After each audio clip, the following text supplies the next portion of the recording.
Articles of the Living Word, Spiritual Exercise.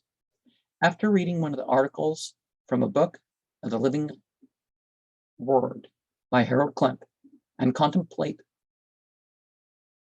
upon it. The last ek in my usage here, it means God as a verb, worship service. I mentioned to someone, I have been doing the spiritual exercise except without the books. How can there be a gift for us to find from the leader other than what he has conveyed publicly and impersonally?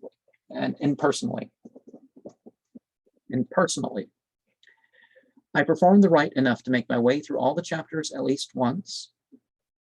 If anything related, it was blank pages of a book. The projections of books read can and have worked for me. It certainly would have made no difference whether or not I had the book, if there was an authentic psycho-spiritual link between Eckankar members and their celebrity, Mahanta, the living Ennead corporate kinesis. What else could Ek mean? Master. Huge.